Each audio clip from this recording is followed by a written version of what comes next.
快乐不整虚的，咱的评价都是真的。感谢帮我们发现好去处的大众点评冠名播出。番茄是个宝，茄皇错不了。感谢约一颗阳光番茄在里面的茄皇联合赞助播出。颜值饥客鲜满10分，感谢颜值下降但鲜味爆表的海天博颜特约赞助播出。一口畅爽，烧烤更有烟火气。本节目由可口可乐行业赞助播出。乳铁蛋白加乳脂球膜，助力宝宝体质双优。感谢真心守护宝宝成长的美蛋陈兰珍赞助播出。好网络就选中国移动，本节目由指定产品中国移动赞助播出。咔嚓咔嚓，一起脆翻天！本节目由美味酥脆、有料有趣的雀巢脆脆鲨赞助播出。脱友全国巡演已经火热开启，打开效果小程序参与城市许愿，享优惠看演出。不知道为啥，我总能激发男人的保护欲。他们是互相吸引的老铁。一个人怎么可能单着突然就有老婆小孩了？就需要很勤奋、很努力。上岸第一件，先斩社会人。感觉所有人的呼吸都被你拉住了。一边哭一边吃菜啊！吃饭的时候必须把咖啡倒在米饭里一块儿吃。谢谢，我不饿，你自己吃饱。你可以使劲去挖，能够挖到很多好东西。去哪边是你的自由，但是你一定能进决赛。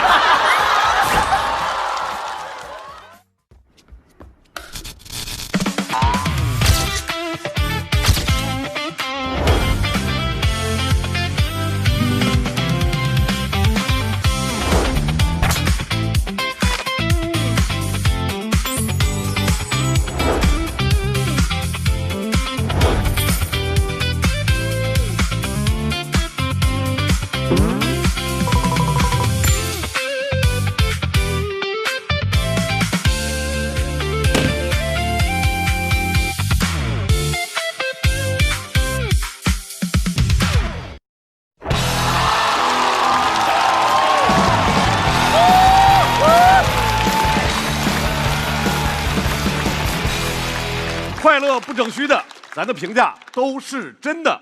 感谢帮我们发现好去处的大众点评冠名播出。番茄是个宝，茄皇错不了。感谢约一颗阳光番茄在里面的茄皇联合赞助播出。颜值7克，鲜满10分。感谢颜值下降但鲜味爆表的海天博颜特约赞助播出。欢迎回到脱口秀和他的朋友们第3季。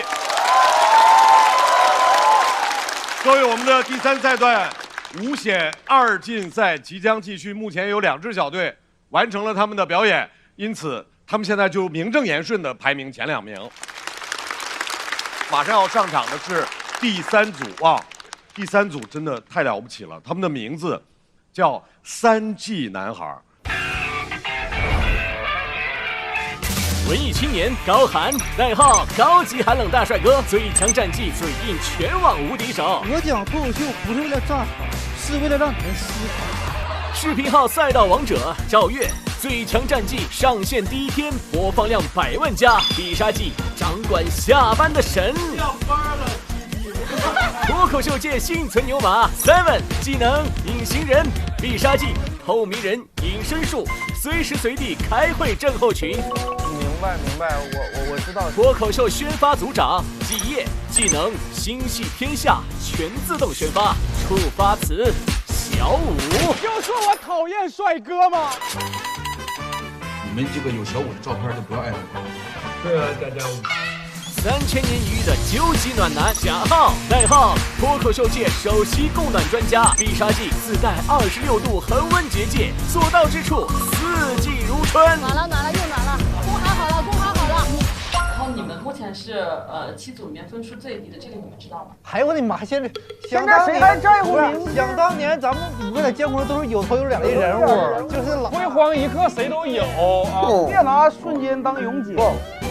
会觉得有压力吗？有啥压力呀？就欺负新人，小兔崽子！哎呦我的妈！第1名是谁？告诉我们这大道他们还是相当不错的。啊，那是挺厉害。第2组第2名谁？也还可以啊。那第3组呢？第3名是小五和丹妮。我们都不关心，不关心这个哟。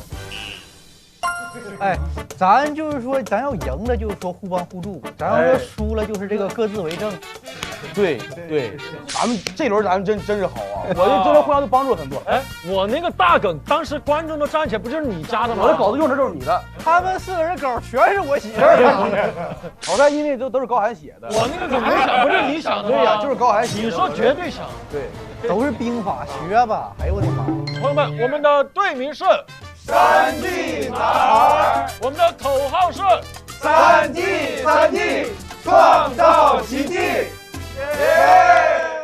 这组全员老人，他们的每一位都陪伴着脱口秀和他的朋友，这3季全都陪伴过来，所以希望大家在这儿尊老、爱老，珍惜老人们的每一次表演，好不好？首先要上场的这位，职场是他的舒适区，但是这位老人今天决定聊点新话题，掌声有请 Seven。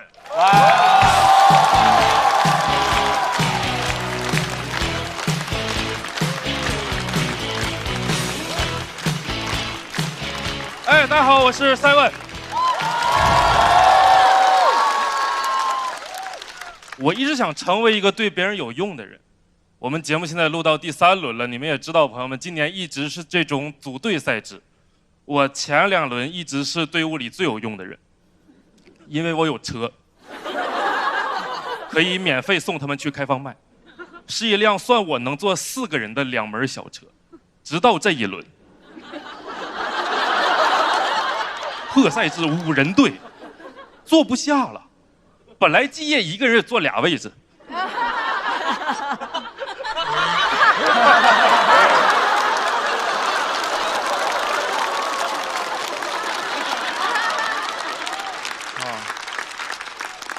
我们试着挤过一回，那天贾浩妆花了，赵月发型乱了，高寒热了。我跟他们商量说，能不能我拉你们其中3个人，然后剩下1个人去打网约车，这样就能坐下了。他们说他们4个打网约车也能坐下。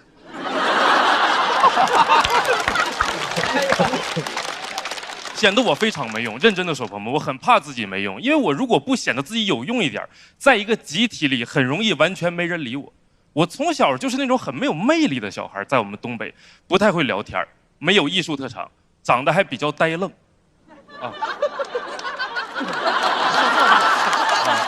用英文说就是cold nerd。cold nerd。班级组织野餐，我是到最后主动收拾瓶子，才开始有人跟我说话。说他还没喝完呢。他说：“那你喝完叫我啊，我给你扔。”就其他人很容易这种一撮聚在一起，然后剩下我一个，就感觉像金属聚会，我进不去他们的磁场，他们是互相吸引的老铁，我是一个人。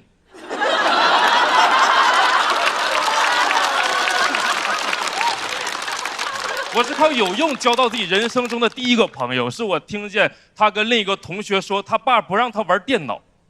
我说我家有电脑，他就来我家边玩穿越火线边说我是他最好的朋友，我很开心，但我知道其实不是的，因为真正的好朋友就算不是天长地久的，也不应该是防沉迷到了就走的，哪有好朋友只好3个小时的？但很快我也找到了延长我们友谊的方式。那会儿防沉迷系统比较简单，我用我姥的身份证把自己注册成了一个成年人，我姥姥到现在都不知道。他其实是穿越火线17年老兵，他只会纳闷为什么自己总会收到短信，跟他说快回到战场。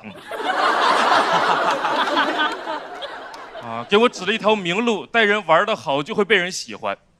我开始练习，我很有天赋，我小学就会写金手指帮同学改游戏数据了，会刻光盘装 Windows， 谁家电脑有开机密码我直接给他刷了。还有关掉计算机课的控制软件，带同学们玩4399。你们就是小时候不认识我，要不你们都上不了初中。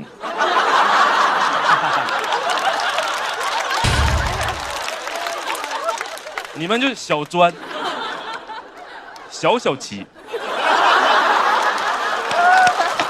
这个太好笑了。一直在研究怎么被人喜欢。我玩游戏也是，我玩游戏只玩那种服务别人的角色。我玩王者荣耀只玩亚瑟。真的一直玩，我甚至把自己玩成了辽宁省第1亚瑟。这是真的。可能有朋友不玩游戏，我解释一下，这个英雄最大的作用就是吸收掉所有伤害，让对面放不出技能，从而你的队友可以尽情发挥。如果还是听不懂的话，就是给队友当狗。而我通过玩一个给队友当狗的英雄，玩到辽宁省第1名，那就不是一般狗了。赛级犬，赛文。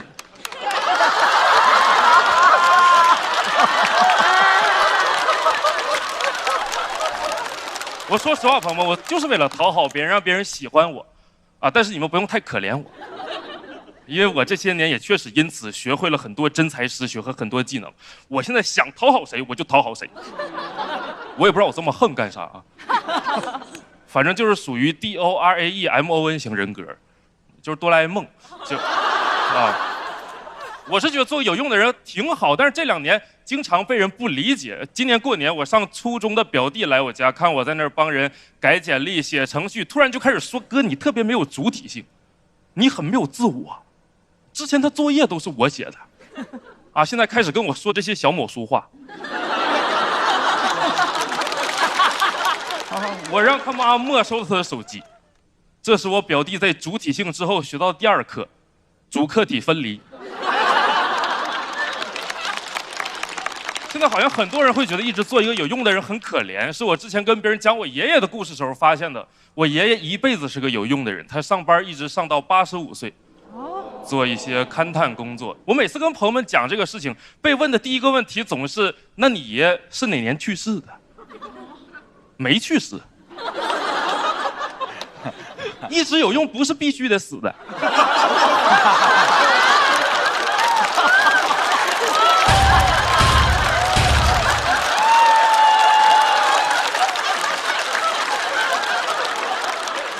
现在89了，身体老好了，还能拿 CAD 画图呢。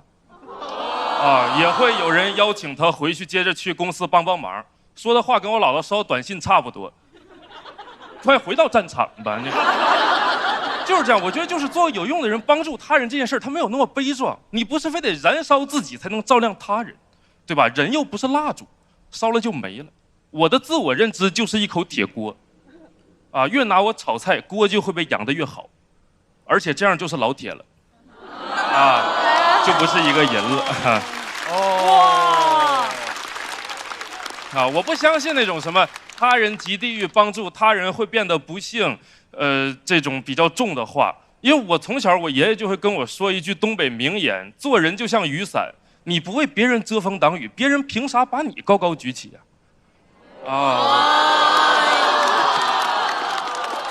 我真觉得，我觉得当把雨伞挺好的，因为就算他人真的是一片地狱，我也可以是一把天堂。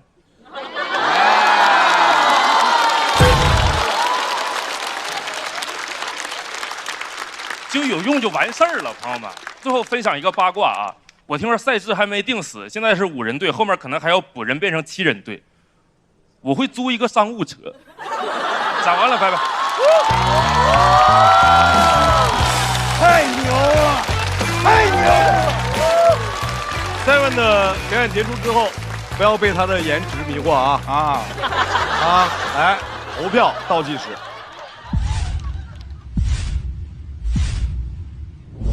再次掌声送给 Seven。Seven， 你觉得比到现在第3轮，心态上有变化吗？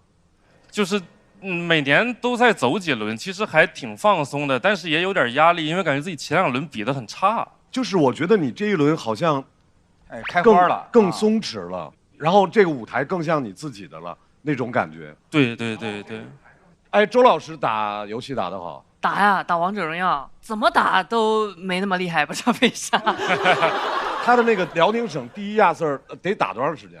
我还打很久，所以我刚才一直在震惊，你是怎么做到的？你又好好上班了，然后你又好好说脱口秀了，你还能打成辽宁省第1亚瑟，怎么做到的？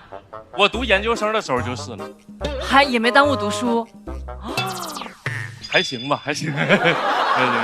所以你怎么做到的？你的时间到底是怎么安排的？就是那个坚持玩，总会。就是你每次总选那个，因为选别的吧，就是吃经济，就是那个影响队友。我就吃草挤奶，我就努力练习。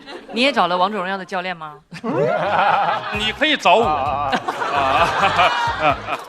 你会成为更好自己的，张俊啊。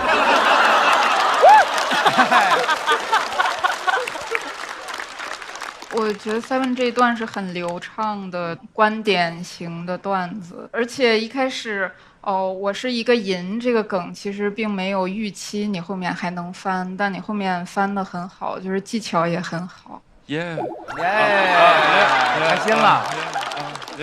我好像很少听到 Seven 讲职场以外的他自己的事儿。因为 Seven 其实舞台上他是经常出现3G 选手嘛。但是我除了他的职场以外，我的感觉他是一个情绪非常稳定的一个内核很稳、很善良的一个人。但除此之外，他的面目其实没有那么清晰。他是本季另外一个面目开始变得越来越清晰的一个选手，因为他在这个舞台上展现他的情感和情绪，这个很可贵。因为你在舞台上，你的人物设定非常的明确，是一个职场的一个人，但是职场人他内在是什么？这个已经开始呈现，所以刚才还挺打动我的。鲁豫老师真的太厉害了，我刚才跟你的感觉一模一样，因为我自认为我是脱口秀的铁粉儿，我自认为老人我一个都不落下的都认识，唯独我对你来了，sorry， 不是。我不是你千万别往心里去啊！这怎么能不往心里去？已经到胃里了啊！我对你们每一个人，不管新的老的，我都特别爱。就是昨天导演他们跟我对本子的时候，我还想 Seven 怎么那么耳熟啊？但是今天这个，我觉得这3届没白参加，特别好。谢谢。我还特感动，你虽然是你把自己位置放得很低那种，但是其实整个的完成度完成了之后，人就起来了。而且我想说的是，你不仅是个银，还是一个好银。谢谢。特别好的好银。我还有一个特别感动，就是每一届参加，其实我们的这个口味会越提越高，对你们的老人其实要求会越来越苛刻。你能在这种环境下，你能越来越好，全是靠不被记住。开玩笑。你是一个令我一定要记住你的人。谢，每一刻都是崭新的，了不起 ，Seven。谢。我也是特别替 Seven 开心，因为前2回感觉就是有点闷住了哈。这回一下开花了，是不是？老铁这回是生秀，生的是优秀，对不对？了不起啊，对。老铁生秀也是优秀，对，而且有用这事儿特别有感想。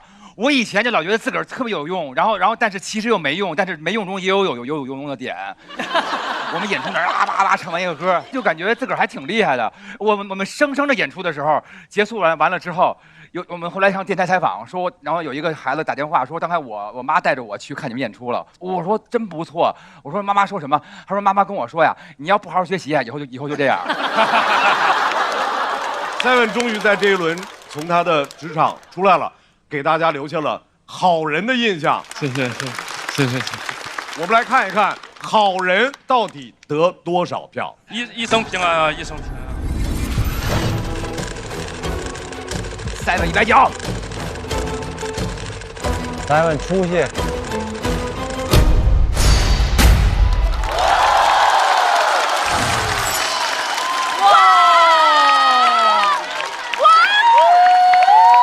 最高了吗？刚才是198吗？最高了 ，yes。哇，太棒了 Seven，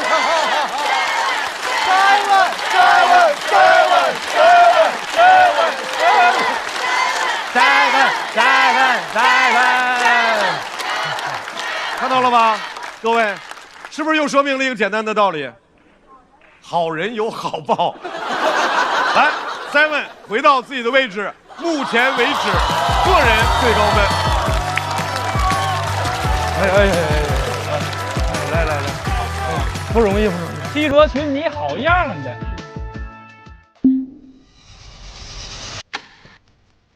武汉不就搬一个人，好好上班，然后周末演出，我挺愿意过这种小日子的。你可能去咖啡店，人家说，哎，我看过你脱口秀，同事说没事给我们要2张票，我挺喜欢这种感觉，就是很踏实。哎呀，领导发来了消息，我先干会儿活。我天，你这班味太重了。我把食材塞这里了啊，我就一会儿开会。来了，在。哎，您说，哎。我是真的很真切的知道，每个人在这个世界上都没那么重要。其实大家都是这个世界的一个组成部分，你可能就是一个庞大社会运转下的一个小齿轮。Seven 去工作吗？得去，不去不知道行不行。Seven， 你愿意当小彩旗吗？我可以，我愿意，我就在这转。你会想要停下来休息休息吗？可能会停下来吧。但是我又会感到焦虑，我还是忙点儿，我更踏实点儿。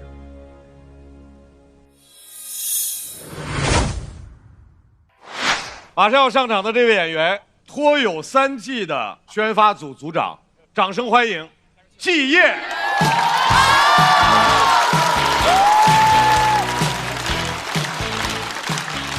大家好，我是季烨。本来想声音小一点，但气氛有点太好了，朋友们。我跟大家聊聊我最近认识了一位非常年轻的朋友，特别年轻朋友，12个月。是我的孩子，my son，叫王好想。王好想特别可爱，而且这个年纪的小孩，他的好奇心特别旺盛。前2天我回北京，他趴在我的身上，抠我的肚脐眼儿。网上说了，孩子探索世界的时候，家长千万别打扰。我不敢打扰，他抠了半个小时，给我抠的都拉肚子了。最后我还是制止了他，像林俊杰一样，我说，请你不要到处抠抠。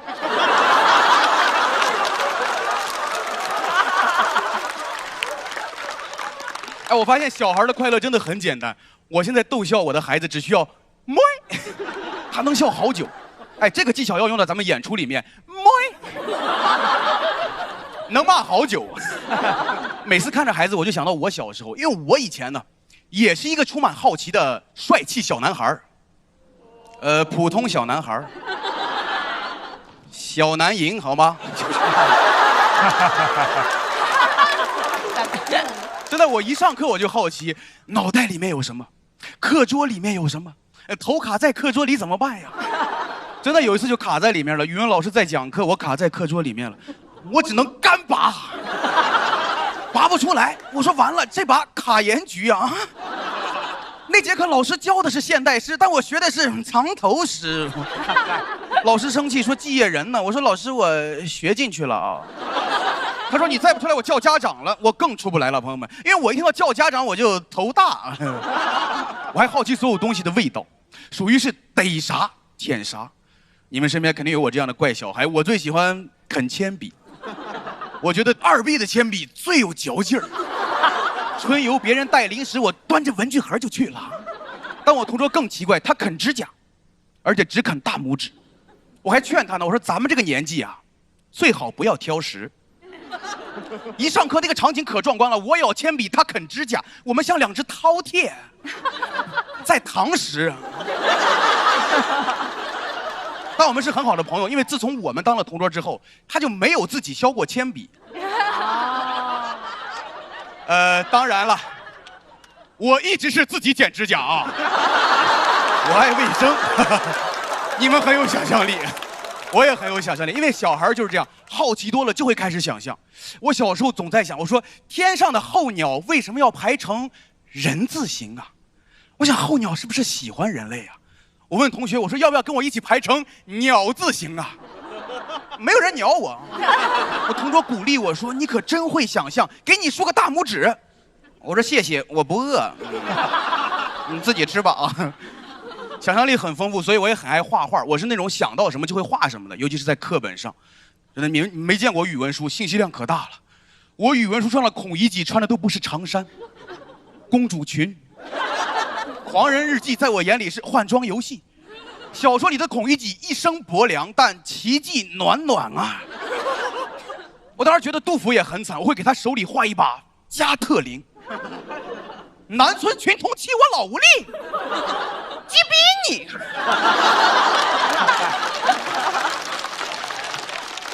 我座位旁边的墙壁上也全是我的涂鸦，同学看完都震惊说：“哇，敦煌！”因为画的实在太多了，老师就喊来了我爸，我爸给我打哭了，但是我还是要画，因为他只看到了季夜哭，而我看到了莫高窟。谢谢，因为我自己写到这儿的时候，我也觉得我真感慨，我说我小时候可太有意思了，我都想宴请童年时的自己，改天必须去趟文具店。识字柱啊！但朋友们，你们别担心，我不是要写一个那种追忆童年的故事，我现在还是会好奇，只不过好奇的事情变了。小时候最爱读的书就是《10万个为什么》，现在你说他一个月能挣10万，为什么？真的，以前我总问为什么天空那么蓝，现在我就想知道为什么徐志胜那么红啊？为什么？点改 why 点改为什么？我也不知道这个情绪哪儿来的啊！就现在想象也变得很具体。我闭上眼，我就会想到今年我能进总决赛，然后接广告、拍商务，顶替漫才兄弟上春晚。我都想以后我不叫王继业了，我想把我的名字倒过来，你们就叫我业绩王吧。有了，可以。真的是这样，因为以前我讲脱口秀是为了快乐，但现在就想靠它挣钱。我好久没看线下那种脱口秀演出了，你除非给我赠票。朋友的专场我分币不花，但我开专场想卖你们500发。我觉得这个问题是因为我长大了，所有好奇的事情都有答案了。真的，天为什么蓝？是因为太阳中的蓝光被大气散射的最明显。候鸟排成人字形是在利用气流节省能量。至于徐志胜为什么那么红，是因为他幽默、善良、真诚。我这么说是因为我虚伪、浮夸、谄媚。我跟小时候一样，依然是逮啥舔啥。我们小组有2只赛级犬。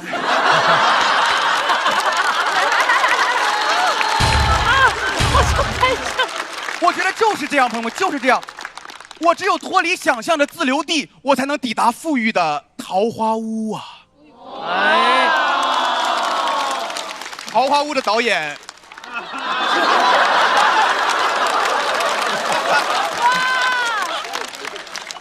我很喜欢自己现在的状态，但我有一点点担心孩子的未来，因为现在他们好奇的东西，网上都能生成画面和答案，我怕孩子满足之后就不想象了，我怕他过早的变成了大人，我怕妈妈也跟不上他的成长。我们家以后早熟的孩子，半熟的恋人啊！我想过最极端的场景，我说：“孩子，爸爸带你去迪士尼。”他说：“爸爸，都是假的。”我说：“你这孩子，别的小朋友都去，那是世界上最快乐的地方啊！排队快乐吗？哦，最快乐的是买优速通的人啊！他们快乐就是因为看我们在排队呀。”快乐从不来于虚假的城堡，而是对他人痛苦的占有和比较啊 ！Wake up, my father！ 我会崩溃的。如果孩子这样的话，我会崩溃的。我说孩子，咱不出门了，咱出家吧。我说孩子，你这么博学睿智，你法号就叫博瑞吧。博瑞也是无聊的意思。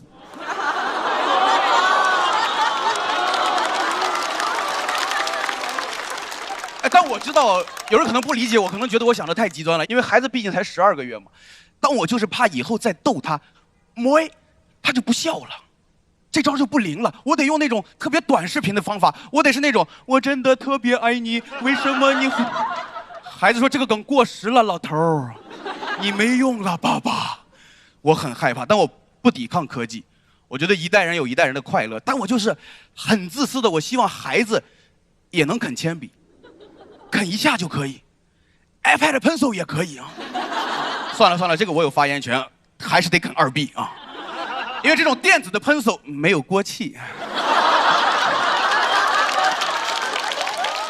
但也不能总吃铅笔嘛，因为总吃铅笔身体会出问题的。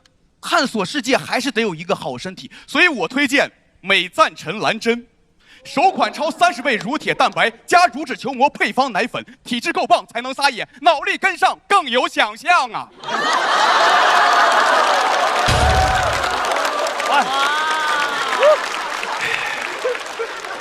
你们对商务嗅觉很敏锐啊！是的，接商务了，接商务了。因为孩子的愿望要实现，我得先变得现实，我得先变得现实。我真的很羡慕来现场，包括线上看脱口秀的大家。你们能来看脱口秀，说明你们的想象力还在。我能感受到，因为我说脑袋卡在桌子里的时候，有人肯定有画面了。所以我想说，这场演出结束之后，有没有人愿意跟我一起排成鸟字形啊？好，谢谢大家，我是季烨，祝我们今天开心，谢谢。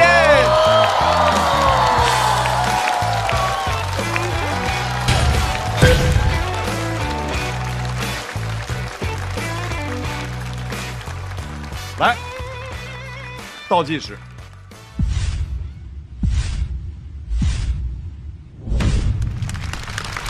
谢谢大家，谢谢。哎，这一轮突然风格稍稍有点调整啊，就表演方法。表演方法会有一点点吧，但是今天确实，有时候我的那种干拔是遇到气氛不好的时候会嘎拔一下，就是这种。但气氛好的时候我也会拔一下子，因为借着大家的气往上爬一爬，我觉得。对，反正总之就得拔呗，总之就得拔，因为你现在是个拔，是不是？拔，哎，怎么样，曲琼姐看着开心哈？我季烨那肯定是我老观众了，对他印象特别深。你说成什么样，我都会觉得特别。你看看，好了也不行啊，好了也不行啊，不是那个意思。你说成什么样我都喜欢你。我以为只有骂人的话会伤人，但我爱听，我懂您的意思，我懂您的意思。以后知道群姐风格了，就不会怪我了。不是，我希望您多来，我们需要这样的品校园。因为我是追你们的这个脱口秀嘛，所以我知道你是一个好爸爸。包括你的上一次的决赛，好像你没有来哦，你在产房，然后很温馨，那一幕很感人。对，然后大家一块儿写了封信。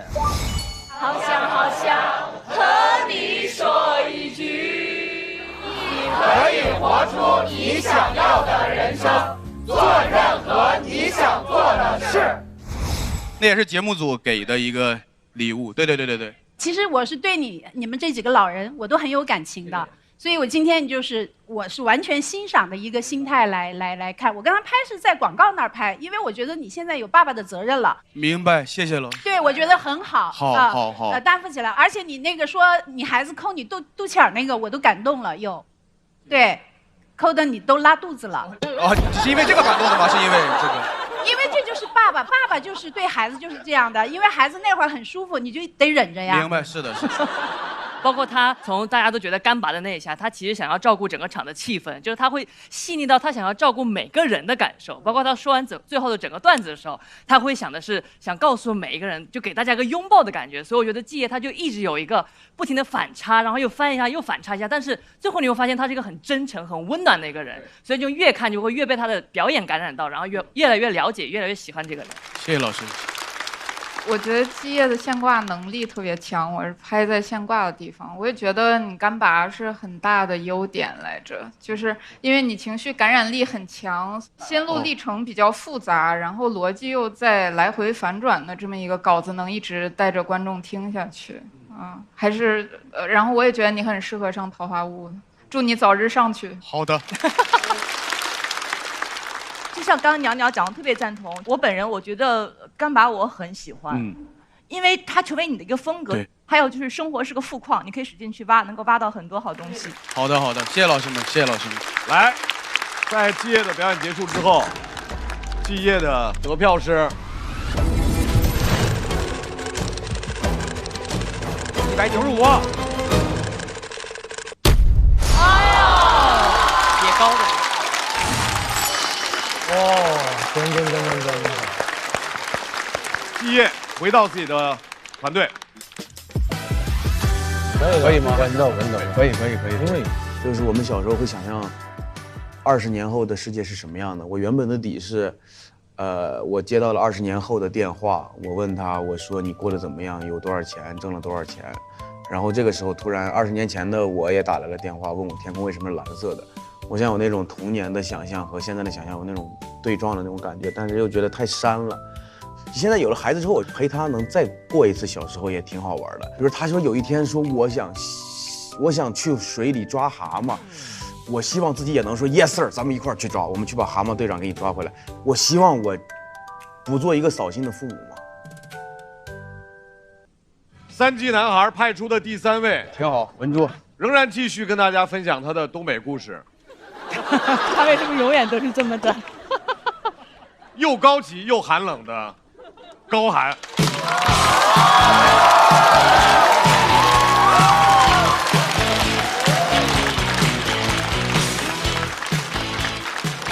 我叫高寒，然后我上过初中。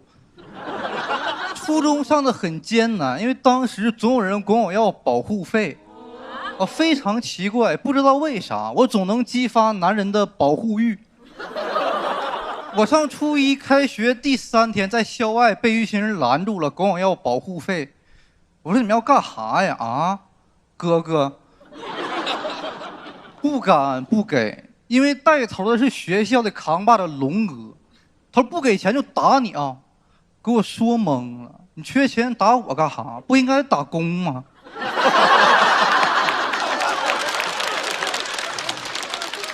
但我最难受的是这群里有个人穿着小学校服，小学生，他拿我钱都算崩老头。我觉得小学生不能欺负，因为我是个初中生，初中生应该被初中生欺负。他还没小升初就当上了小初生。小初生。回家跟我爸说，我说爸，学校有人抢钱。我爸说没事儿的，你放心，从明天开始，爸不给你钱了。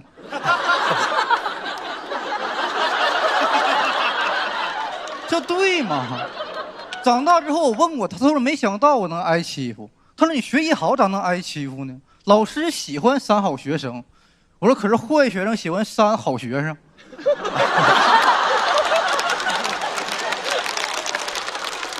不是你学习好跟挨欺负有啥关系啊？难道说龙哥一群人给我围住要打我？我说你要打我，内错角相等，2直线平行。所有人大惊失色，说龙哥快跑，这小子是数学课代表啊！为了不挨欺负，我去纹身店纹身，一进去给我吓坏了，里面全是精神小伙。胳膊上都是纹身，然后黄毛、污言秽语，各种颜色的皮肤，各种颜色的头发，嘴里念的说的是好优美的中国话。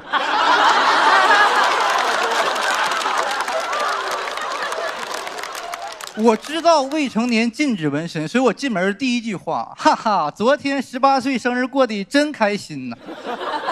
当时我的身高是1米43.5。好一个叛逆的侏儒啊！但老板一句话让我非常尴尬，他说你要纹啥呀，小朋友？他就不想让我学坏嘛，我就问他，我说，哥，20块钱，纹啥最带派？他说3.14，15926。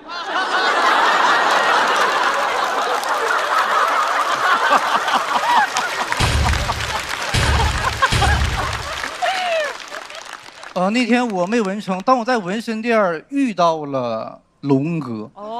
他刚纹完，虽然他是初中生，但他可以纹身，因为他留过3、4级，在初3就已经成年了。那年是龙哥9年义务教育的第12年。他刚才在手上纹了一个香奈儿的标志，就是香奈儿标志2个 C 那个。我不认识香奈儿，我以为他是奥某迪纹一半，太疼了。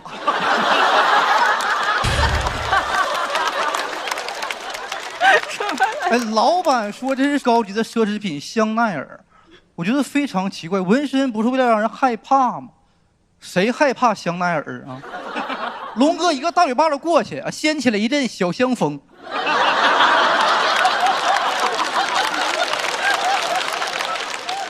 那天我意识到龙哥能保护我，他能保护我，所以虽然他欺负过我，但我就在那假装的很亲热，我就在那，哎哥。哥，可能你们觉得我太卑微了，但我只是嘴上管他叫哥，我心里喊的是主人。啊，我说龙哥，我太崇拜你了。这句有点真心，有点真心话，因为当时好多小孩都崇拜龙哥，因为他特别暴力，看谁不顺眼就打谁。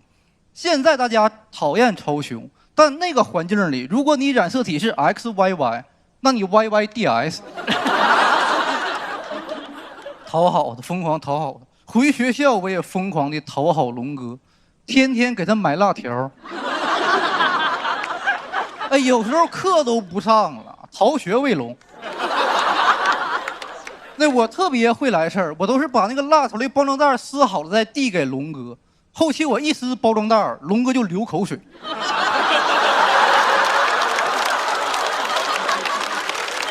给他手下看懵了，说这小子是驯龙高手啊！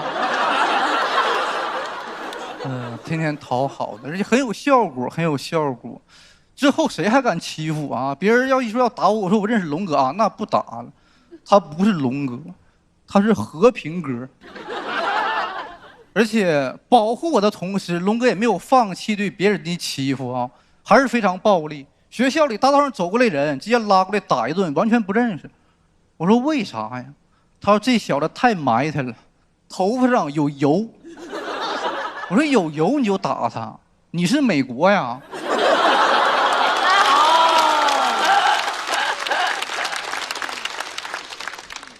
但后来我跟龙哥的关系破裂了，因为我干了一件非常大逆不道的事儿，我考上高中了，直接不搭理龙哥了。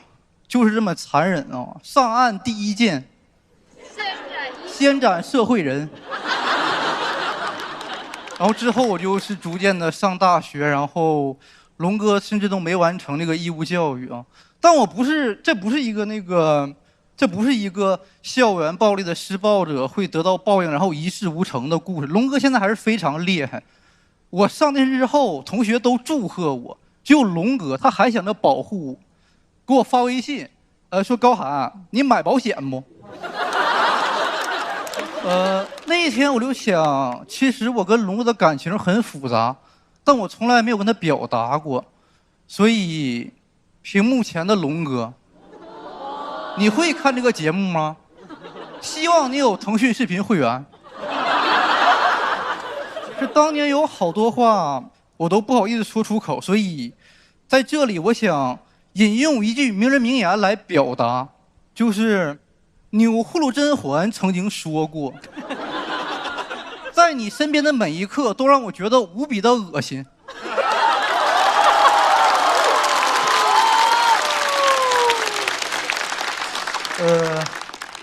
我好像初中毕业了。小龙，拜拜，讲完了。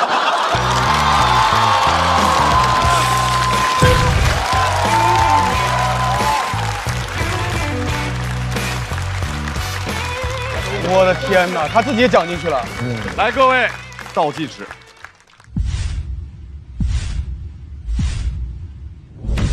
再次掌声送给高涵。高涵怎么了？你最后那下是一下就回忆回来了，还是怎么了？你感觉哽咽了一下？我没哽咽，我就是觉得哎呀挺闹心的，挺难受的讲的。是。我不是因为观众朋友们难受啊，我是因为上初中那个时光难受。哦，现在不就出了气了？出气了。好嘞，给你掌声，耶！上学时确实都碰见过这事儿，你要非往心里去，他就过不去，没事儿，就这么着。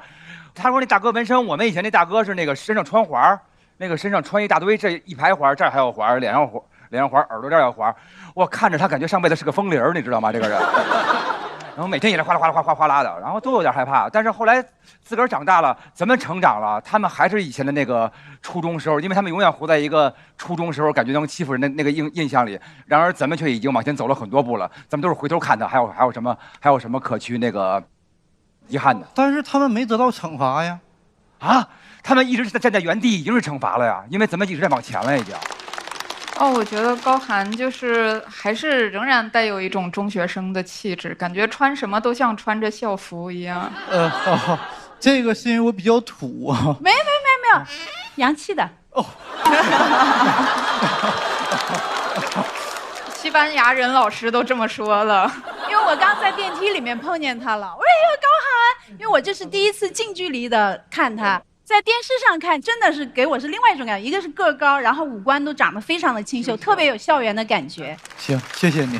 我觉得演的也没有你自己想的那么不好，我看你在台上有点难受了，我觉得演的还行。我是只要上台，就算我满票我也难受，我就是生理性的，跟效果没关系，就是我太紧张，我老想吐，完身上抽筋儿啥的，这是生理，不是因为演的不好。哦，我觉得还是保持了你的风格，就没有特别大的问题啊。行，谢谢你。高寒的创作一如既往的是很厉害的，就还是有文学性，而且这次又塑造了一个很鲜活的一个人物龙哥。虽然真名什么我其实也不是很重要，然后里面他很多细节，对，尤其最后就我特别紧张，我怕他最后变成一个和解的一个结局，那样我就会有点失望。但是他最后翻过来了，我觉得那个结局我特别很高兴，也很感动。我就觉得很好。哦，谢谢，感谢。高寒在自己的表演结束之后，他得到的票数是188、189，又一个190，200。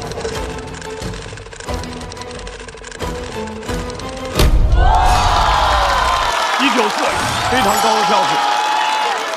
哇，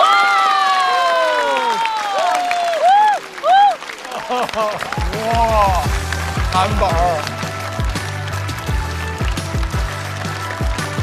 甄嬛传，咋了？好，有点大了。3季男孩要派出的下一位朋友，在第1轮节目播出之后反响异常强烈，掌声欢迎赵越。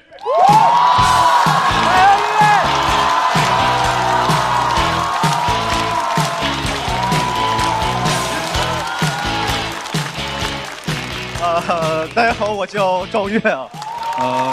第1轮我讲的是我和我妈妈的一个段子，播出后也没想到成脱口秀大孝子了。我本来是想让大家夸我好笑的，但现在大家都夸我好孝顺。那底下的评论看着都害怕，他说这么有情有义的小伙子，底下居然还有人笑。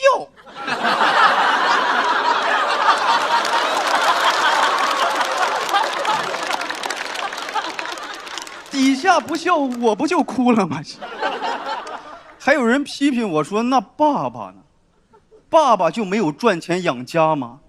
你不该只讲妈妈。”第2轮讲的就是爸爸，我是真孝顺。我大爷也看了我这个视频，他还给我打电话说：“你在上海好好干，别给咱村丢人，别让上海人笑话。”我说来就是让上海人笑话的。我爷他很怕我被笑话，小时候跟他进城，我干个啥他都说城里人笑话的，有时候街上都没有人。他说你看到那个楼了吗？里面全是笑话咱们的。我当时对城里人印象很差，后面讲了脱口秀我才知道城里人轻易不笑话别人。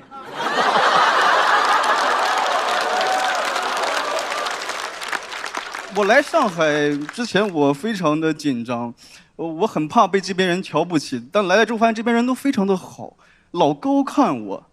上海的朋友带我去看话剧，看完后他说感觉这场观众不太嗨。我说可能是因为今天下雨，你不知道哪些观众的鞋还是湿的。他说越你想的也太细腻了。我说我的鞋是湿的。你走路来你也细腻。我觉得上海是一个非常花自信的城市，每次我在老家攒了很久的自信，一来这儿就花完了。21年我来上海前，我觉得自己的段子无比的精妙，来了之后，我觉得自己的段子粗鄙。朋友问我你当时讲的是啥呀？我说讲的是第一次亲嘴，是在表哥的婚礼上，喝醉的表哥强吻了我。朋友说你这在农村也算粗鄙。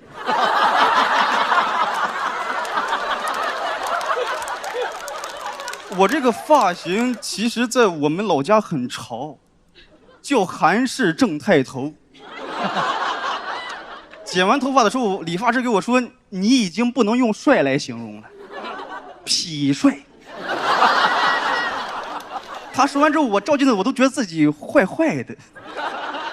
来了上海之后，发现上海的大妈都痞帅。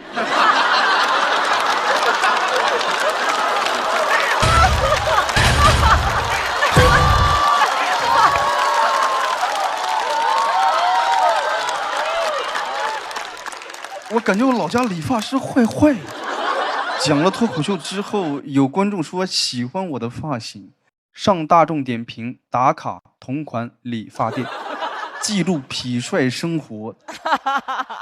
上大众点评，什么都能打卡，我的头发波波的，打卡多多的。我很怕在上海出丑。所以我第一次出去吃饭前，我还专门搜了一下上海什么吃饭的礼仪和规矩，本来是没有的，但一搜一大堆，还有些人编一些规矩骗我。他告诉我吃饭的时候必须把咖啡倒在米饭里一块儿吃。他说老上海都这么吃。我一开始我都没有怀疑，我是真敬佩上海人，我说真聪明。把咖啡倒在米饭里，这个它能防晕碳呀。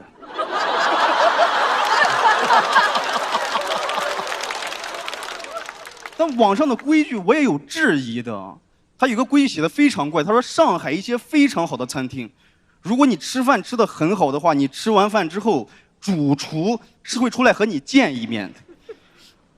我吃完饭为什么要见主厨呀？还我吃得很好。他是出来表扬我吗？说我做的这么难吃，你都吃完了，你可真是个大饭桶。有一次我跟我朋友在上海吃完饭，我准备结账，我突然看到厨房那块掉下一个老鼠，我当时心想，这个不会就是主厨吧？料理鼠王。看到老鼠那一刻，我感觉整个上海都变得亲近了，因为我只有在我们村里才能看到老鼠。看到他，我说你也来上海了？感觉那个老鼠都快和我说话了。他说兄弟，看到你太高兴了，这个单我给你买了，你去叫服务员吧，就说我在这儿。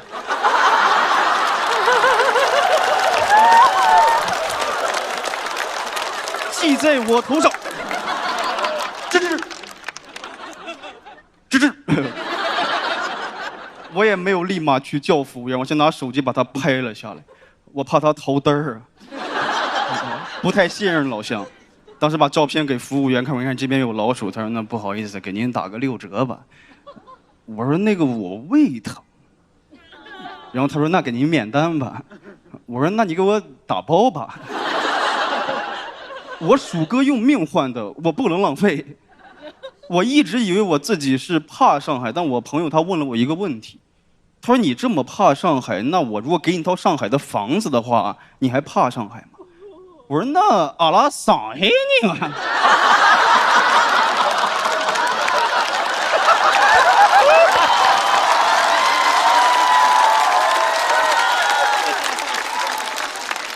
有谁会怕自己的家乡呢？我爱上海。我在这个城市真的有很努力的工作，我不敢在上海混吃等死，因为真的能等到。我很感谢上海给了我机会被大家笑话，在这个城市让我也证明了自己的努力，自己的能力，甚至证明了我的孝顺。网上说上海是一个很能装的城市，我觉得对，因为它很能装下许多人的梦想。就这样吧，谢谢，谢谢。哇！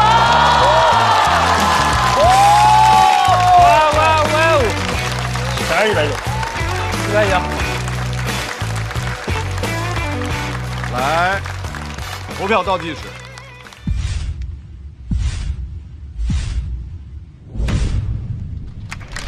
哎，谢谢。邵越在第一轮播出之后有什么感受？好多人给我发自己哭的照片。他一边哭一边自拍啊！我靠！还有人说他看了9遍，哭了9遍。我说你看9遍，那你第1遍不知道，你第2遍防备一下。就还有人说得让我给他道歉，因为他是在厕所看的，他把纸都拿来擦眼泪了，就是。你说你妈妈那个，我也感动了。这个我本来真是想好笑的，就是。哎，很好啊，那个是很好的。我觉得脱口秀也不一定就也可以感动嘛，对吧？有啊，对啊，他好笑是有好笑的地方啊，但是特别动人的地方也是有的，那怎么了？对。反正我觉得今年就是说质量特高，就每回这些东西，你说该乐的时候肯定是炸场子的笑，然后该那个动人的时候，那一刻你就感觉哇，生活怎么这么美啊，是吧？无论生活在什么样的情况下，都有自个儿的春暖花开，这是一件多么美的事儿。我觉得你没有必要想什么，关键这个发型，这个痞帅大妈这事儿还是挺高兴的。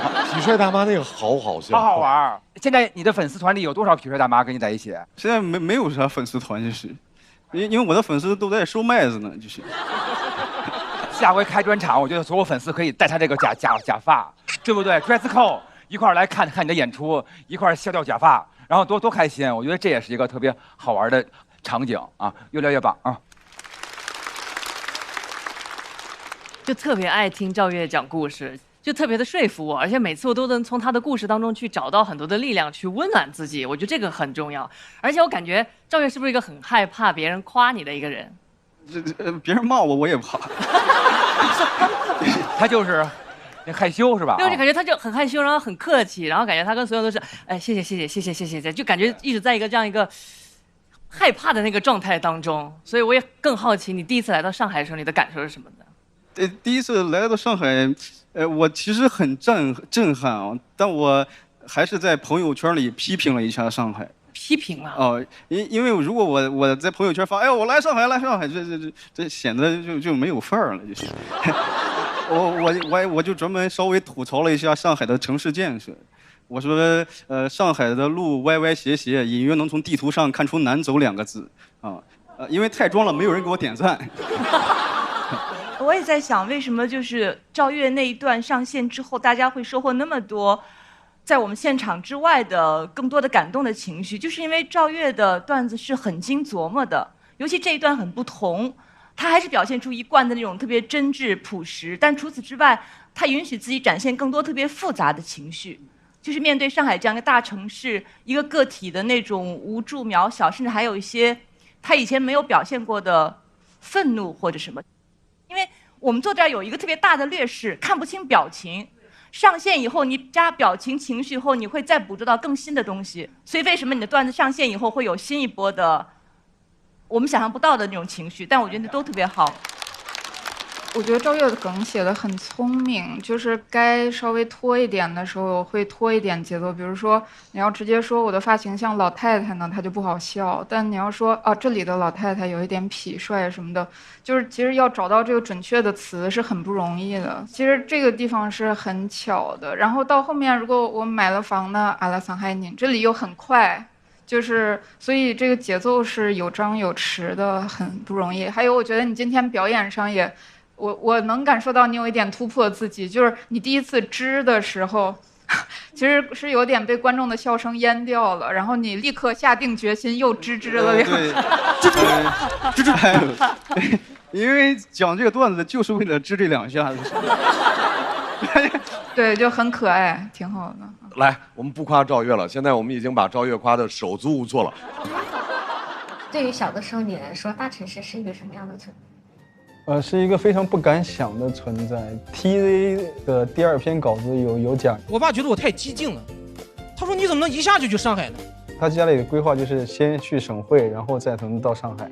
他没想到他一下就能来上海。我当时想法也是，我都没想到自己能在西安长待。第一次去西安的时候，就看大街都很新奇，也是第一次坐地铁，我觉得非常的好，我就觉得这种生活非常棒。然后出地铁之后，我也是第一次见到共享单车，一排的共享单车。我当时我不知道去哪儿，但是我还是扫了，然后骑了一圈。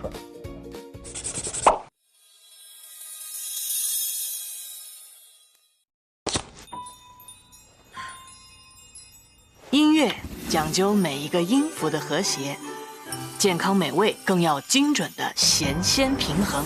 海天薄盐，每100毫升盐分低至7克，开启精准控盐新时代。海天薄盐，减盐不减鲜，每顿都是好吃的健康餐。颜值7克，鲜满10分。海天7克超薄盐，更多海天薄盐系列产品，我的减盐选择。赵月得到的票数是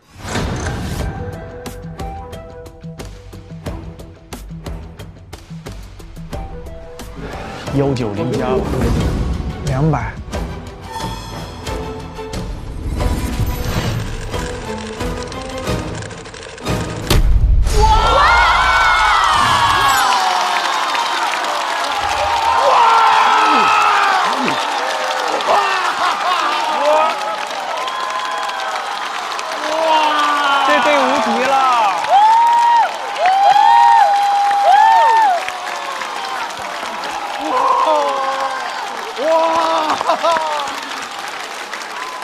赵月拿到了全场的最高分199。来，赵月回到自己的团队。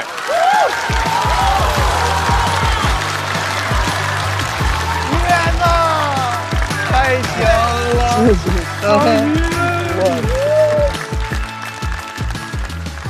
马上要上场的各位，本场的最后一位表演者，欢迎贾浩。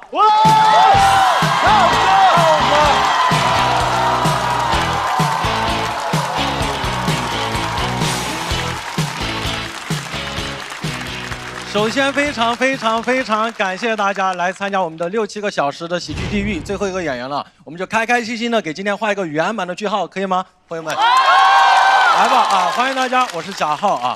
首先非常感谢大家，这几年下来，大家应该都知道，一到夏天就是喜剧的夏天，就是脱口秀的夏天，对吧？像今年夏天，大家最期待的2个比赛肯定是脱口3和世界杯，对吧？是吧？说到世界杯，就必须要和大家聊聊催婚。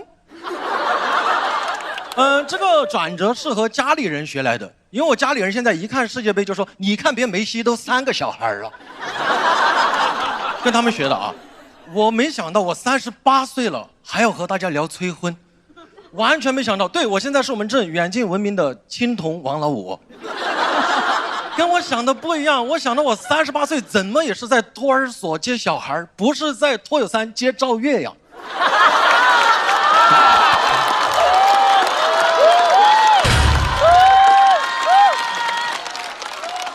199票，太棒了！38岁，家里人的催法也不太一样了。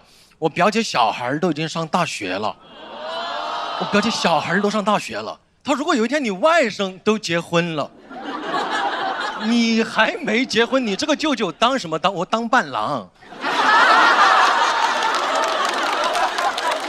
我爸催得更着急。去年国庆回家一趟，我爸一见到就说：“儿子，过年可不能再一个人回来了。”这句话很多没有结婚的朋友都听过，对吧？还算正常，还算正常。下一句就有点离谱了，他说最好3个人回来。当时距离过年只有4个月。我说爸，怎么可能？一个人怎么可能单着突然就有老婆小孩了？我爸说你们热搜上不经常这样吗？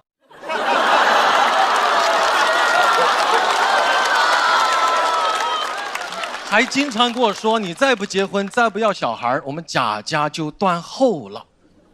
我听完感觉穿越到《红楼梦》，贾家断后。我觉得父母催我能理解，我不理解为什么每隔一段时间就有一个专家在网上批评现在年轻人为什么又不结婚。你不知道原因吗？就那几个嘛。第一，大家没啥钱嘛。你要哪个专家说领证我奖励几百万，你结不结？我结渣都行，对吧？钱管够，贾家断后。我拿着几百万开启我的劫后余生。劫后余生。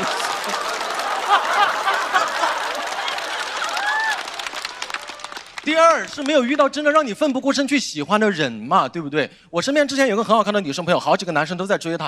我问你为什么没有选择答应其中一个呢？我性格已经成型了，我不想再去迁就任何人，去改变自己的性格了。说得好好啊，对吧？我说如果王嘉尔追你呢？他说我愿意。我性格还有很多短板。都可以改嘛！我说你清醒一点，王嘉尔只有一个，喜欢的人几百万。他原话哦，他说张凌赫也可以。我那一刻，你们懂吗？我无比心疼追他那几个男的，他们永远不知道自己在和谁竞争。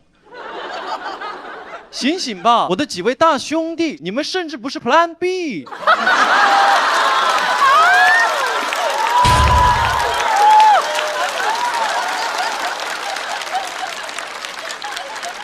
我不知道现场有没有30加以上的单身朋友，大家有没有发现，其实年龄越大越难谈。像我38岁，真的很难认识新的异性朋友，不管是玩交友软件还是私联粉丝都不合适。因为这些在脱口秀发展史上都有反面案例。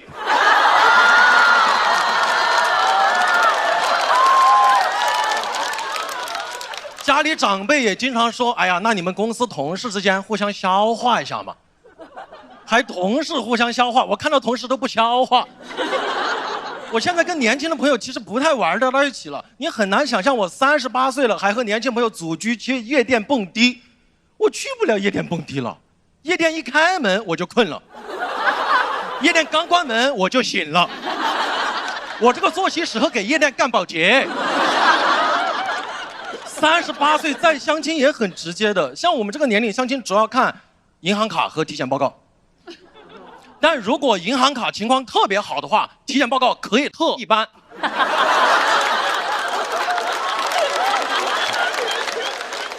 这个需要上点岁数才听得懂啊。但如果你银行卡情况特别差，那你最好是男大。因为男大和男的是两种生物。你看网上有的男大还在那，哎呀，不敢走夜路，怕黑。我这么说吧，我们男的从来不怕走夜路，我们不怕黑，因为我们一说话就有点灯。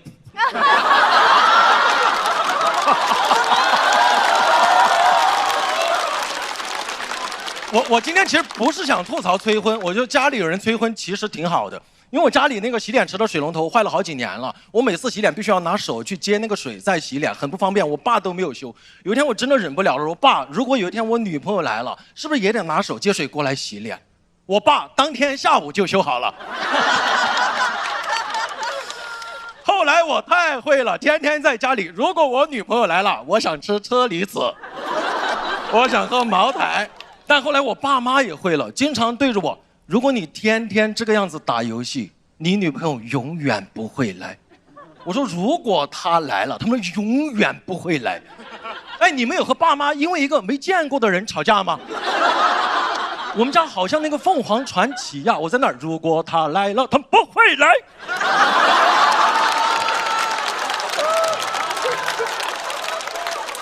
其实想想，父母挺不容易的。他们催我，是因为有岁月在催他们嘛。我算了一下，从大学毕业到现在，我爸妈催我催婚催了14年了。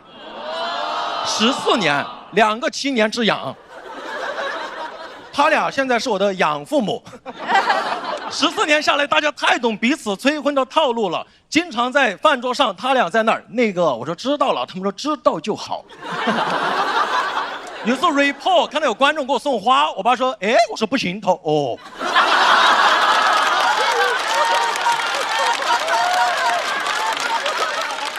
有时候甚至都不用说话，我爸在那儿，嘿，我说他，哎呀。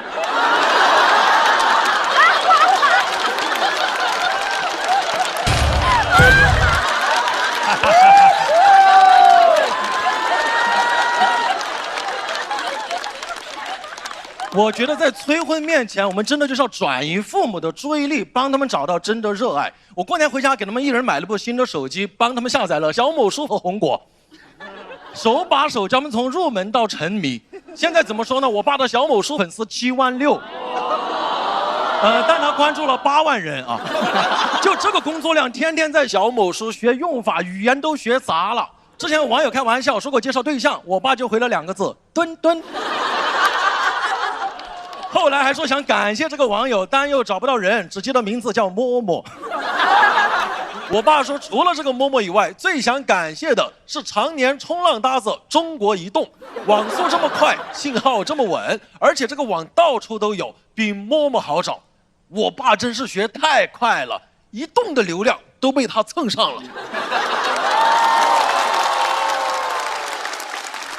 我妈那边更是，过了3天起早贪黑刷短剧，没有家务烦她，没有我爸烦她的生活。3天刷完，我妈给我来了句：“一个人挺好的。”刷短剧第3天，我妈重生了，真的，过年回家1天都没有催我，1天都没有催我。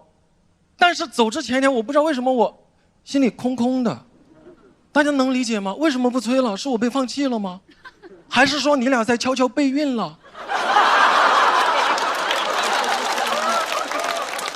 直到他们送我去机场路上，我帮他们的手机开一些会员，没忍住看了一下他们小某书和红果的搜索记录，记了2条给大家分享一下。我爸的小某书搜索记录，第1条，父母如何委婉催婚，子女才不烦；第2条，儿子是水瓶男，是不是真的狗都不谈？你们这个反应有点伤人了啊！我妈的红果就1条搜索记录：霸道女总裁爱上讲脱口秀的她。原来父母的成长就是从当初直白的催促变成了默默的关心。当然这些都是我的猜测，我写这个段子想知道一个真实答案，所以我真的大前天问了我爸妈为什么最近都没有催了。我妈说：“儿子，你健康快乐就好。”我爸也很体贴，说知道你比赛很忙，准备等你脱友3录完再集中聊一下。现在怎么说呢？我今年一定要进决赛。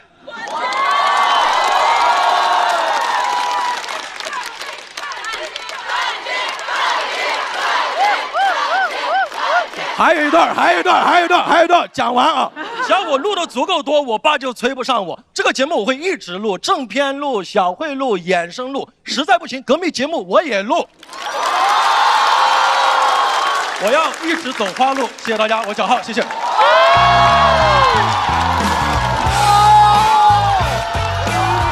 太牛了！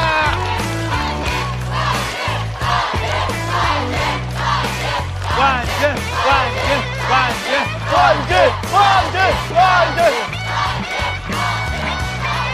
呀，录了3个了，终于有人喊冠军了。是我耽误了他。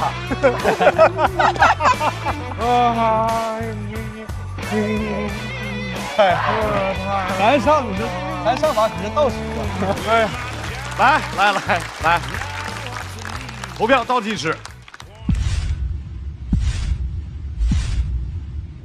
来，再次掌声送给展浩。徐英姐在这儿，不光爆笑，跺脚，要把这个台跺塌。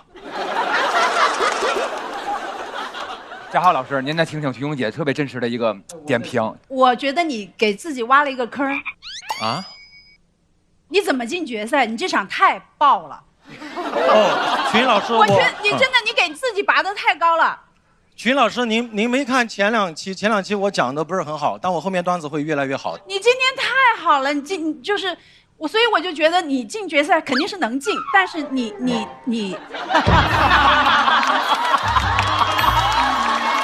他已经到掉边了，下边都是往下。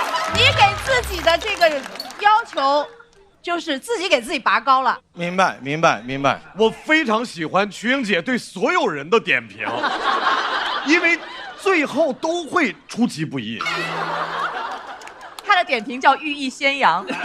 我看到了他的这个真诚，为什么？因为一般比赛都不会每一场就是都会稍微稍微悠着点，然后这个高高低低显得。展浩，我觉得从一上场开始，你这个控场能力，可能但之前我只见过那个豆豆是这样的。还得拉一个，对。最忌讳说别人说我像他啊，不是像他，我说现在只有你是这样独一份的了。你一定进决赛，去哪边是你的自由，但是你一定能进决赛。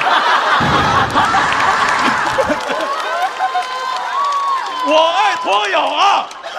我说的隔壁节目是桃花坞，是桃花坞，隔壁节目是桃花坞。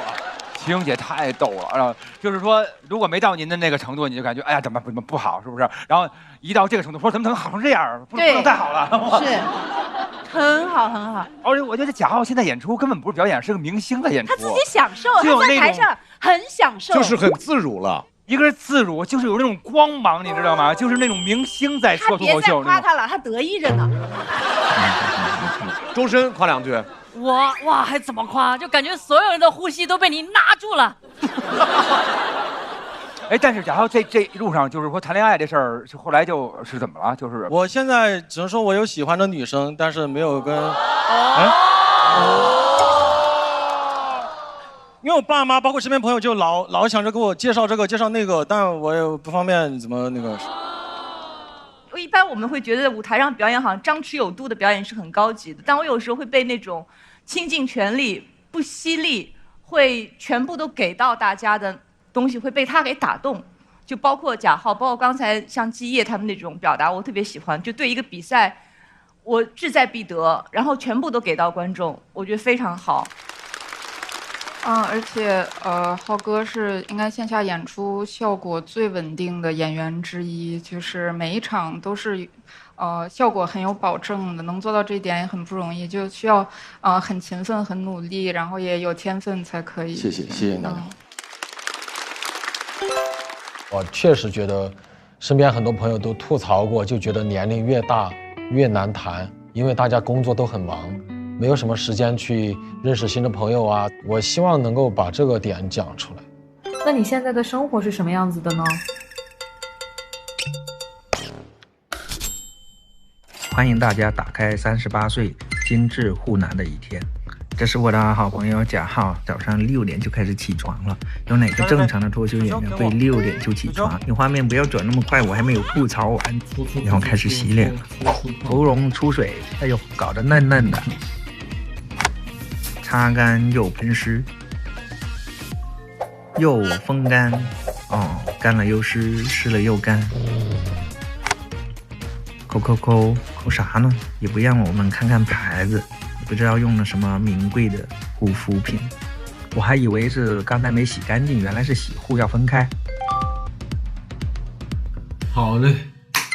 哇，打网球，这可是沪南标配啊！看看广智的段子下饭。怎么只看广智的脱口秀呢？我的不好看吗？这些书，哎呀，知识都学杂了。好多没有拆封的书啊，但是大家不要光看没拆封的，拆封的也很多。希望今天拍完这个也能出点好梗。给我个梗，给我个梗，给我个梗，让我写段子，让我写段子，让我写段子啊啦啦啦啦啦啦！开始换衣服了，第一套西班牙的球衣，身材很不错。第二套巴塞罗那的球衣，笑容很不错。这2套球衣能看得出浩哥是个球迷。这个嘟嘴会让穿搭更合理吗？最后选了最难大的一套，哇，38岁难大。这边，很想给大家分享一次。希望明天能比今天更好笑一点点。一天干了这么多事情，浩哥也太完美了吧，就是还没有女朋友。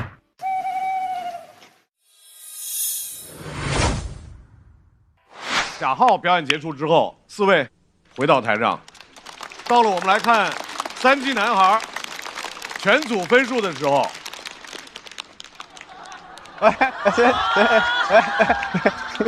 这真的是个人。我们在看到贾浩的票数的同时，就能够看到3季男孩的总票数774啊，太吓人了。请看，贾浩的票数是。太踏实了，浩哥。200。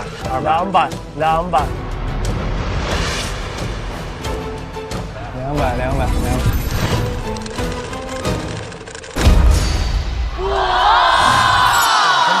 棒，有点空间。972。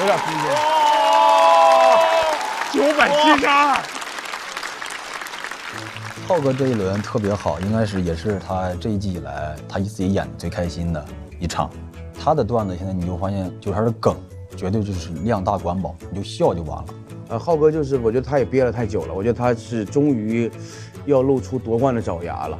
我都不说他超常发挥，就是他正常的水平，而且他在后面给我们托底是非常重要的。我们4个安心就非常稳的，你可能每个人都加了5%的那种踏实感。198，三季男孩的总票数972票，这就意味着三季男孩现在要居于第1位。太爽了！演拼盘了，演拼盘。而竹林五贤的5位现在要进入到待定席。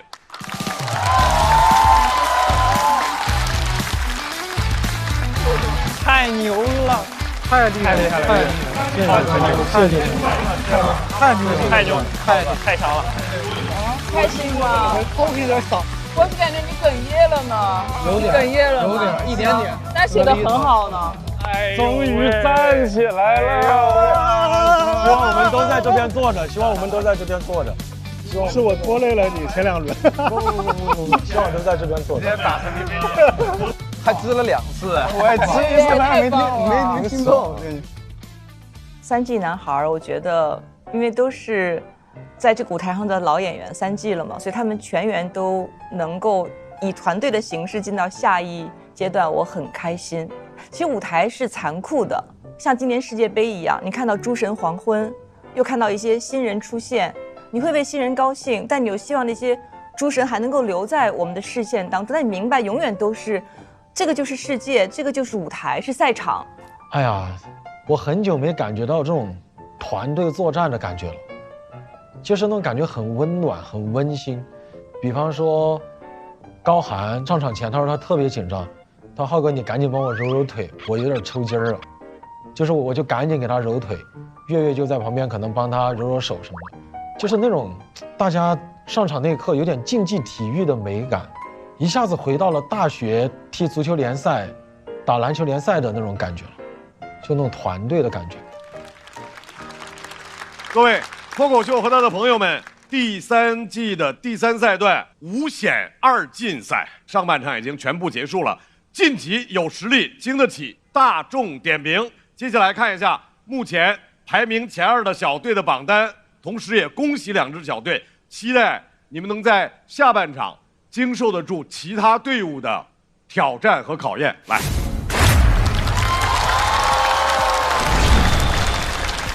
各位脱口秀和他的朋友们，全国巡演已经火热开启，打开效果小程序，参与城市许愿，享优惠看演出。记得为你喜爱的演员拍灯，参与脱友问答，认证脱友身份，优先赢取演出门票和节目录制的名额。我们在微博上还发起了脱友3爆梗补给站活动，征集了观众朋友对脱口秀演员的暖心加油和趣味祝福，演员们也会在线给出专属的回应。完整内容请关注节目片尾的彩蛋。感谢脱友们的陪伴，下周同一时刻，第3赛段后半场还有更多的队伍，更多优秀的脱口秀演员会向你们发起挑战。各位，下周见。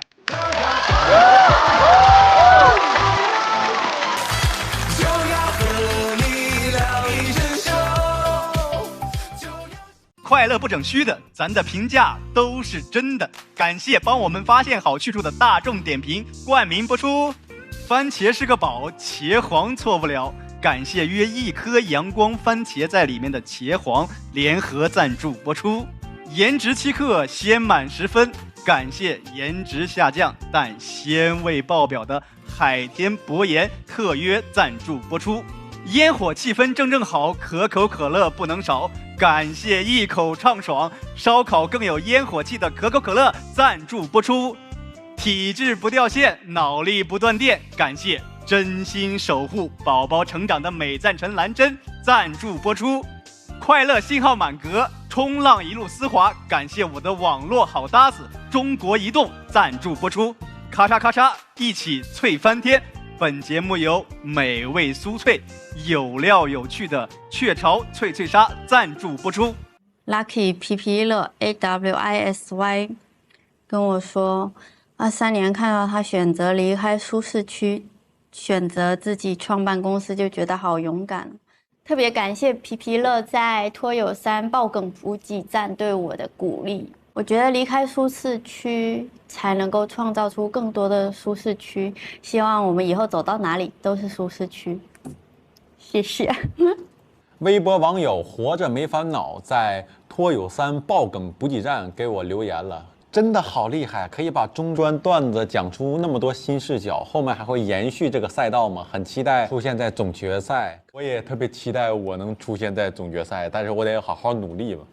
然后中专这个段子现在不是视角嘛，就是可能会不能说延续这个赛道，可能会多变换这个赛道吧。具体内容就是也保密了，你们可以期待期待，好不好？大家好，我是赵月。改了个啥呢？他想对我说，听到你说一辈子就是一年一年苦出来的，我一下子就泪目了。感觉我的妈妈、奶奶都是这样辛苦的人。感谢微博网友改了个啥呢？在托友3爆梗补给站活动当中对我的喜欢，给我加油，鼓气。希望你能有很多时间可以陪陪家人，和他们一起开心的生活。我自己也会加油的，谢谢你。5险2进赛目前已经过半了，下半场我们还有4支小队将登台表演。8岁那年我就感慨，我说人呐，不服老实不行了。你不知道今天是不是昨天，但明天肯定是今天。就突然就会回忆到很多东西嘛。我年轻的时候非常漂亮。你这个就叫做 PTSD， 这个。我们羞愧，我们反省，我们既然曾经拥有。欢迎各位朋友参加我们今天的掌勺掌竞争大赛。优胜者将直面传说中的大厨，展开终极对决。我们要掐死！姐，这是我们的灶台了。那主要我先来的呀。昨天晚上住在这儿，我们人多。姐，灶台了啊！你把虾放进去了。才会眼前说。我要。啊？你还真的有血。那个里面现在乱的跟那个地狱厨房一样。我好像闻到糊味了，岛主。这怎么回事？谁把这里搞得这么呛？快呀，快呀！水呀，水呀，水呢？你不是炖吗？我们不炖。不炖，它怎么能成为一道菜呢？你们这是人吃的，对吧？哎，全部暴露，根本不会做饭。请评委尽快给出分数。最重要的呀，没有我的，就一个。早知道有溜须拍马的环节呀。然后呢，这个河南人负责施法了一些对劲魔法。行，可以不用吃吗？那脱口秀能不能不好笑呢？哎，注意素质，注意素质。评委老师们是真饿了，我们是恶评，不是饿。姐，你买这糖浆是真好，一点不溶水。这个鸡不是现杀的吧？难吃。为什么他们点评的时候只想打死他们呢？那2位老师准备给我们这一组这个菜多少票？我觉得已经超出了我们对食物的理解了。那就，TY 们终极出道战重磅来袭，2大托友天团准备就绪。你们抽的是哪个道啊？下水道、机动车道。那咱就开始游戏。哎，你说呀！欧浩辰，我喜欢你。你干谁去了？真想锤死！这个赵月，你是什么？街舞，这是哪个街？小吃街的舞，小吃街的舞。3、2、1，饭撒木头人。赵月，你这是什么？我这没撒饭。是真出道吗？还是咱只是小会说一说呀？唱片啊、演唱会啊、节目啊，还有去浪姐的名额。魔力哥先生想去吗？你想去什么？跟魔力哥可以。好。我跟贾樟柯使用的是同一种语言，这个语言就是山西的语言。这是一个脱口秀大王上得来的节目，我就很希望布碑上写这个。粽子是很厉害的一个女人。成功者的故事总是有人传颂，失败者的心声却没有人诉说。和我一起探究这些被淘汰者的失败故事吧。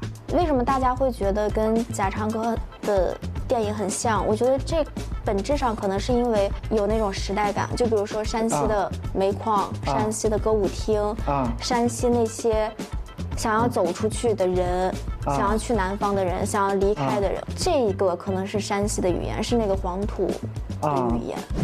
让我们一起来看看他们离场之后的故事吧。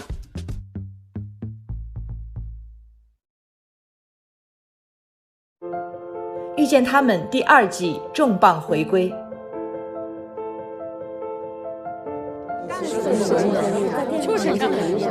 有人含着金汤匙出生，我含着我的舌头出生。现在来讲，我跟大家都会更愿意介绍，我是一个脱口秀演员了。我生在数字发展蓬勃的这个年代，机器现在都轻了。明白自己的使命，既不后悔过去，也不焦虑未来。你要去干自己真正喜欢做、你想做的那个事儿。写那种非虚构，就像自己在走那个迷宫，找不到这个出口在哪里。我就像一块试金石一样，所有的人在我面前展现的都是底色，淡淡的就会顺的。尽人事听天命啊！散落的群星从4面8方而来，不耀眼，足以照亮一个方向。有时候就是命运是不公平的。当你没有什么价值的时候，你其实可以去讨教。你很多机遇就是有些贵人，但这些贵人是你自己铺路得来的。人间烟火，平凡深刻。我觉得命运在改变我。惊喜面孔，偶然后场。当他们同框，坦荡、真实、热烈。为母则刚嘛，有爱很重要，但它不是唯一的要素。我不想听别人再说我，只有呈现，没有文本。一句话看似平常，涟漪比想象更长。先被别人记住，再被认可，最后再被喜欢。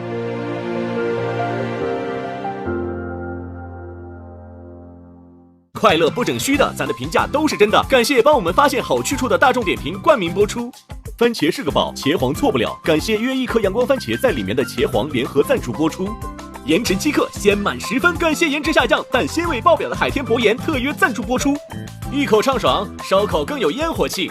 本节目由可口可乐行业赞助播出。乳铁蛋白加乳脂球膜，助力宝宝体质双优。感谢真心守护宝宝成长的美蛋陈蓝针赞助播出。好网络就选中国移动，本节目由指定产品中国移动赞助播出。咔嚓咔嚓，一起脆翻天！本节目由美味酥脆、有料有趣的雀巢脆脆鲨赞助播出。脱友全国巡演已经火热开启，打开效果小程序，参与城市许愿，享优惠看演出。6月26日起，周5、周6中午12点正片更新，会员抢先看1周。周日中午12点段子加更，居然还有段子可以看。周1中午12点脱友日记，大王动了夏天，围观合宿生活。周2中午12点脱友好好玩公园，看脱口秀演员的游戏时间。周4中午12点离场之后，梁海源和脱友们慢慢聊。8月5日起，每周3中午12点遇见他们第2季圆桌又开，鲁豫和更耀眼的他们。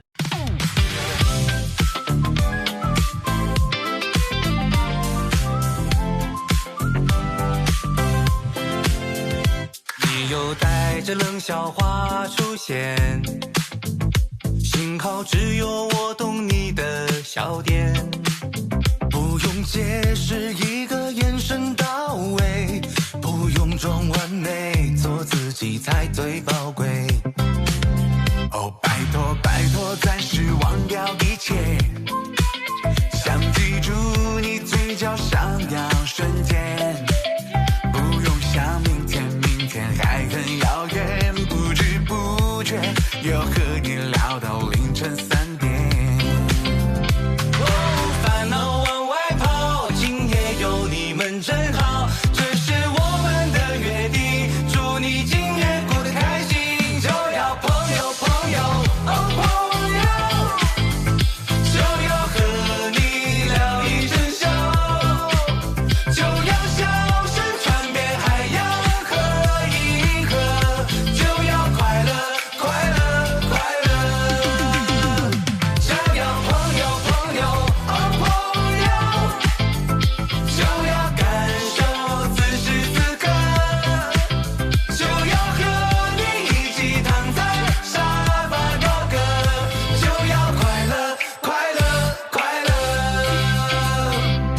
更多节目精彩资讯尽在新浪娱乐微博综艺、新浪综艺。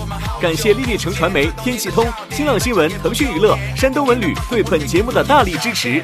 感谢指定问答社区知乎的大力支持。上知乎参与脱友3问题讨论，参与知乎剧综圈子活动，解锁惊喜好礼。感谢独家播客合作平台小宇宙。想继续听脱口秀演员们台前幕后的真实故事，上小宇宙 APP 搜索脱友3特别企划，一起听见喜剧人的唠友局。感谢脱口秀和他的朋友圈水果汤泉对本节目的大力支持。